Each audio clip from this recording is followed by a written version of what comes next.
welcome to this edition of Supervisors Report with David Haubert. I'm your host, Dr. Marshall Kamena.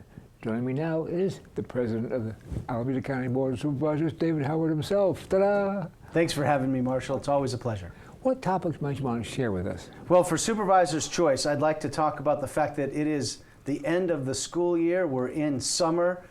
Students have graduated. I want to say congratulations to the high school graduates.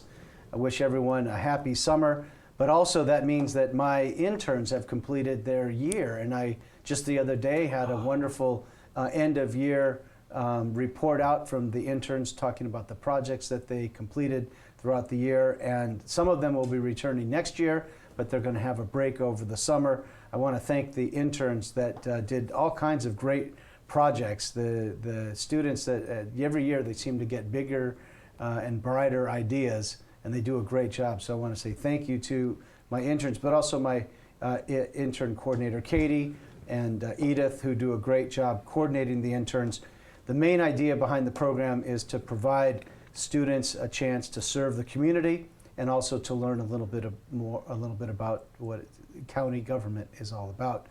I also want to say that, as you know, Marshall, I'm one of the members of the Alameda County LAFCO.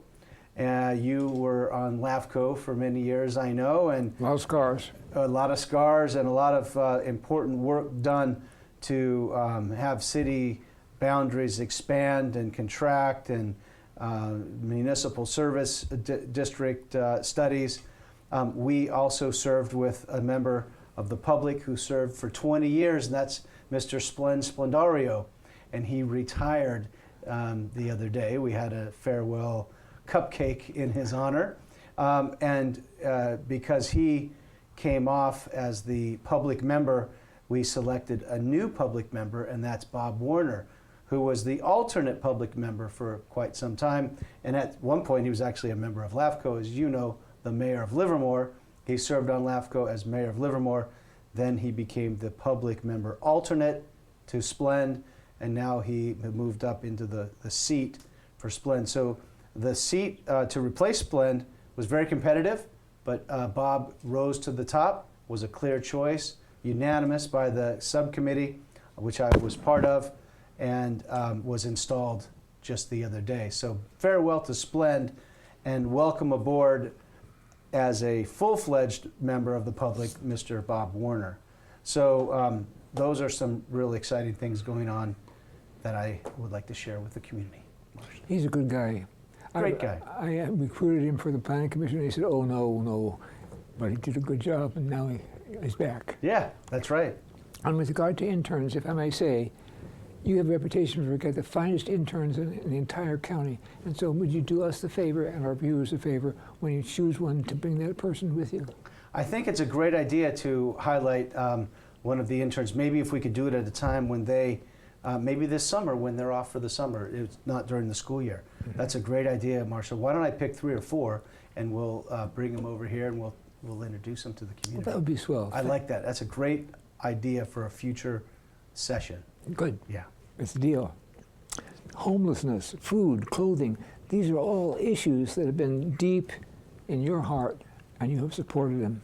There's a weekly pop-up in Pleasanton to help with some of these issues, and I hope you could tell us a little bit about that. We call them community resource pop-ups, Marshall, and they are pop-ups because they don't happen all the time, but they do happen consistently at a specific time. And so I'm highlighting the newly created free weekly pop-up, which is every Thursday from 10 a.m. to 12 noon. This is at the John Paul II Activity Center located at 4005 Stone Ridge Drive. This is the St. Elizabeth Seton parish of the Catholic community of Pleasanton Parish, and it's located right there on Stone Ridge and near Santa Rita. It is a great location with a wonderful community center that is, I would say, underutilized. They utilize it very well for their needs, the Catholic community of Pleasanton, but they have additional capacity. And they have showers there, and they have some storage space, and they are gracious enough to allow CityServe of the Tri-Valley to come in and operate every Thursday from 10 to 12 p.m. People that are experiencing homelessness or even just food insecurity can go and get meals, they can get clothing, they can get support and connection to other services, they can get a shower and hygiene items, they can get connected to life skills and workshops that will train them for a job if they're looking for a job. So the idea is it's not there 24/7, but it's there every week, 10 to 12. And so it's also modeled after the community resource pop-up that we operate every week at Cornerstone Fellowship in Livermore. So I want to give credit to Cornerstone Fellowship in Livermore that started these community pop-ups. They bring in resources and they offer showers and laundry service, and they do that every Friday from 8 till about noon. And when the Catholic community of Pleasanton found out, they said, we want to do one too. It's Thursdays from 10 a.m. to 12 p.m. Maybe we'll expand those hours over time.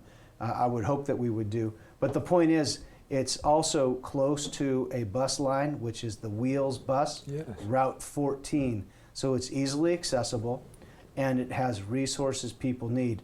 We hope that the homeless population will come in as much as needed, but every time they do, Marshall, it's a chance where they can, maybe someday it'll click, where they just realize they have to find a way to change their behavior and to really commit to getting out of homelessness.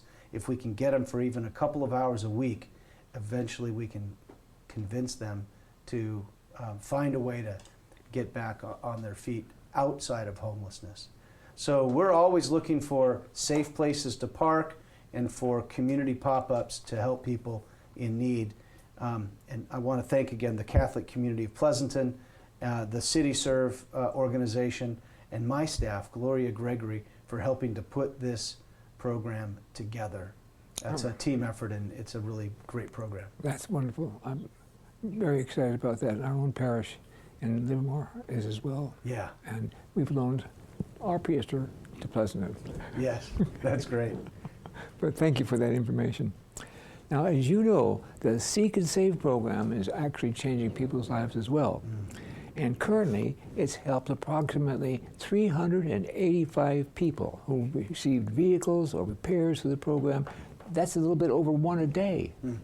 And I wonder if you tell us about that program and how District 1 and the county have given so much of themselves and pledged over the 5-year funding period. It's a great program, Marshall, and here's the fact of the matter.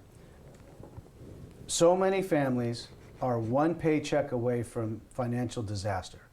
And that one disaster can come with a major automobile bill, a transmission that goes out, maybe a fender bender that costs nowadays thousands of dollars to repair, or an engine that blew up, or even changing all 4 tires can cost $1,000 or more. Oh, okay. And so there are people that have to choose between repairing their transmission or paying their monthly rent.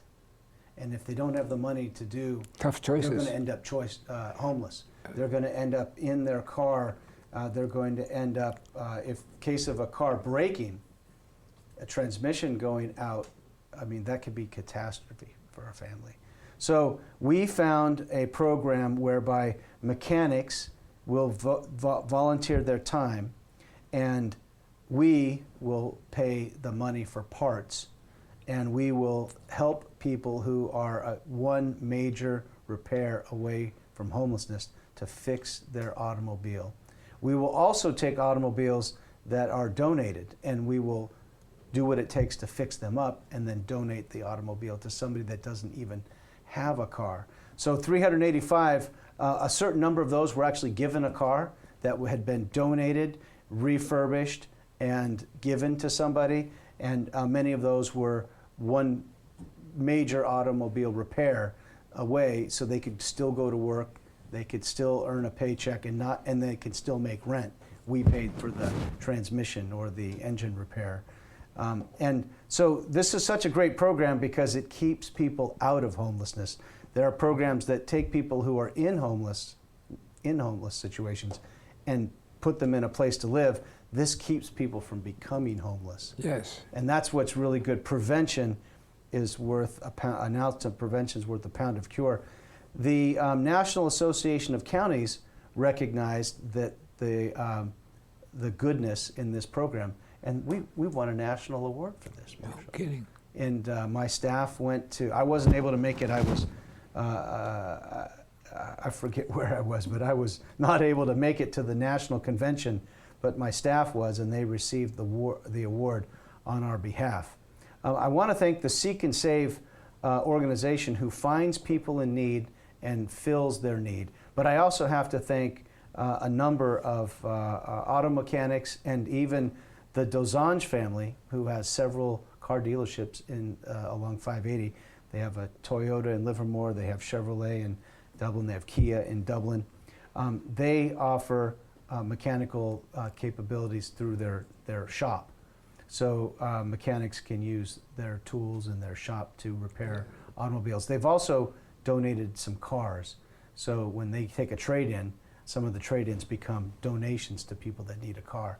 Now you're enabling somebody to get to work, and that will help them get back on their feet. Well, I guess the next step is to provide chauffeurs for them. That could be. Could be. But Could be. I'm very proud of the fact that we won an award for this, and I'm very proud of the fact that it's keeping people out of homelessness. And I am amazed and gratified on your behalf that the mechanics are donating their time. That's Yeah. an incredible contribution. We're going to take a short break.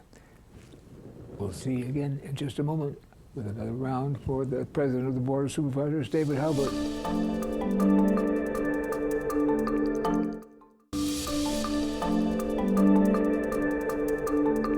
Welcome back to this edition of Supervisors Report with the President of the Alameda County Board of Supervisors, David Haubert. Boy, that's a hard one to say, isn't it?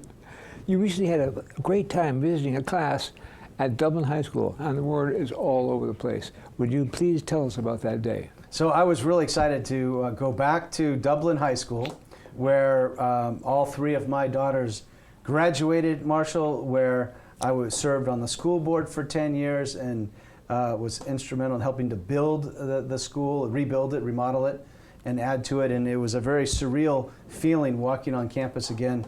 And I've done it before since leaving the school board, but it's been a while. And I got to visit Miss Niederfer's class in this civics class, Yes. government. And I walked into the room and I said, "This classroom looks really familiar." And she said, "That's because your daughter was in my class." My youngest daughter, Courtney, had Miss Niederfer. And I remember not that long ago, we were there for back to school night. And so that's why it looked so familiar. Some of the pictures were still the same. Miss Niederfer has a great civics class, and she invited me to come talk about what it's like to be an elected official. We shared a little bit of a day in the life of a county supervisor, and I got to field questions, and anywhere from what's it like to be a school board trustee to what's it like to be a county supervisor, and am I ever going to run for governor? And the answer was flat no, I'm not going to do that. But they asked me anyway, Marshall. It was a great opportunity to just reconnect with the younger generation and to tell them how proud I am of them. It was toward the end of the school year. These were all seniors, and so you could tell that they already felt like they maybe had graduated already because it's the end of the school year. They had senioritis. Some of them, I could tell, Marshall, senioritis, that infection at the end of the school year when they kind of tune out a little bit. But it was really great to see them, and we had a good time. Dublin is really all about people and the students. They just love them. Mm-hmm. And I think they service them just beautifully. And I suspect it's in part because of your leadership, and they're very proud to have you. I tried my best, Marshall. Yep. You were a speaker recently at an event at Foothill High School. Our local businesses and the community at large contribute $250,000 for improvements. Can you tell us more? Well, Marshall, I'm really proud of our community, and every school needs a community to support it, and every great community has great schools, and Pleasanton is no exception. Foothill High School needed to repair its athletic facility, and the community stepped up with $250,000, and they did this through the Three Valleys Community Foundation. This is a perfect example of how community foundations are supposed to work. The Three Valleys Community Foundation is sort of an umbrella of organization that holds many different nonprofit organizations within it. And in fact, my own personal family donor advised fund, Project Hope, is housed within Three Valleys Community Foundation. They were able to create a nonprofit within the Three Valleys Community Foundation that collected over $250,000 for improvements to that school. It took a partnership between the school district, the local school principal, through the school district staff for capital improvements, and it even took a little bit of telling the good story by the mayor of Pleasanton, Jack Balch, who was also able to be there for the ribbon cutting, if you will, or the groundbreaking, the ribbon cutting rather. It was basically to kick off the improvements that the community had made. $250,000 worth of donations. Mayor Balch was there, members of the Three Valleys Community Foundation were there, the school district staff and the principal was there, and I was just lucky enough to be there and also celebrate with them. Well, that was very interesting. Thank you. It's almost been 100 years that Livermore's been having its rodeo. Yes. And it's, in fact, it's the 108th Livermore Rodeo, and the parade's coming right up. And you usually support this event, and you supply the firefighters and the breakfast and all those things that you do in the parade. And I'm wondering if you're going to be involved in it this year. So I love the rodeo, and it is the 108th Livermore Rodeo. The parade is coming up, but so much more than just the parade, Marshall. They start a couple of days early with celebrity events where they take guys like me that don't really know what we're doing and try to train us on some rodeo events. And I love attending the celebrity, they call it branding, but it's not really. It's basically a branding iron with a bunch of chalk water on it, and you put it on the calf. That's always a lot of fun, and they have great community events in the evening, but then they have the parade, and then they have the rodeo on Saturday and Sunday. I can't wait to go. I will be in the parade. I will be attending the rodeo.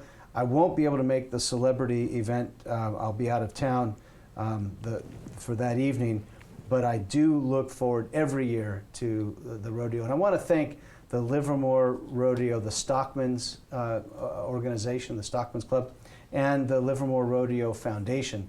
They, besides the rodeo itself, they also have the queen of the rodeo, and young ladies compete to be the rodeo queen. Big time. And that's really a big thing.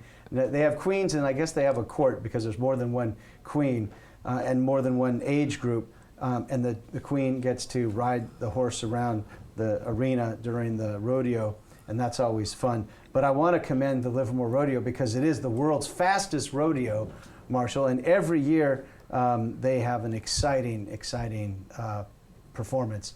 And it's all a great community event. People come from all over. I think they must get people from 100 miles or more just to come watch the rodeo. They get competitors from all over the country. Yeah. They get people to come watch the rodeo from hundreds of miles away. And so it's one of those things also, Marshall, that I'll say not only thank you to the volunteers, but it's the kind of event that keeps our culture and heritage and what we as a country grew up on out here in the West. So often forgotten. Yeah, that's right. And one thing I learned, I didn't know this, but here in Alameda County, we have an organization, a group called the Black Rodeo Association. African-American black men that are cowboys that compete in rodeos. Not only that, we have the Mexican community, the caballeros that are rodeo enthusiasts and competitors. And charro, I forget what country charro comes from, but it's not just American cowboys that we think of the Marlboro Man. It's African Americans, Hispanic, and so on and so forth. Spain, I think charros are Spaniards that settled this country, that compete in rodeo events to show who the best horseman is.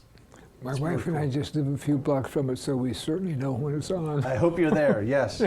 So I'm excited for it, Marshall. It's coming up the second weekend in June. Are there any other upcoming events you'd like to talk about? Well, with summer coming, Marshall, I can't help but talk about the Alameda County Fair. And it's going to come up in mid-June through Bless you. July 12th. And I can't wait because it's one of my favorite times of the year, especially at the Alameda County Fairgrounds where my Pleasanton district office is located. It's a little bit crazy those weeks when the fair is going on. It's crazy in our office. But our team does a great job with the Alameda County Fair. Our fairgrounds and the program that we offer is one of the best in the country, if not the best in the state. And when it goes on, and my office is right there, I feel so wonderful. Don't you actually really inside feel as though you've got the best place in the county? I know I do, Marshall. I know I do. I know I do. But I'll tell you what we're going to do, and we'll announce it out later. Every year I've started a new trend where we bring in children with special needs. We give them a wristband, we give them a cupcake or an ice cream treat, we have them at the Heritage House, we let them go off and experience the rides, which are great. We have another night where I invite families that have the agricultural families, that many of them are from the rodeo that come, and we have a barbecue. And they still live in the area. They still live in the area. There are families, and this is a project I have in my mind to document better, Marshall. There are families that have been in this area for 6 generations that have settled. Think of the Wente family, and they're still here. The Rose family, they're still here. The Nielsen family, still here. And many, many others. I'm looking to, this will be a good topic for a future session, Marshall. I would love to document the families that have founded and settled this valley 6 generations and above. That's wonderful. Yeah, isn't that cool? Absolutely. We have a barbecue once a night. We do that. I just try to utilize the Heritage House and the facilities that we have during the time of the fair. Thank you. Even though we can't have horse racing, we still get to enjoy the fair. So anyway, everybody should come out and have a great time at the fair. We're praying for moderate weather, not too hot, not too cold. I'll bet you'll get it. And that's what happens. Yes. Yeah. Yes. When that happens, we have a great time. Well, thank you, Mr. Supervisor, for being here today and updating us. I'm Marshall Kamena. Join us for the next episode of Supervisor Report with the President of the Supervisors, David Haubert, right here on Tri-Valley TV. Thank you for watching.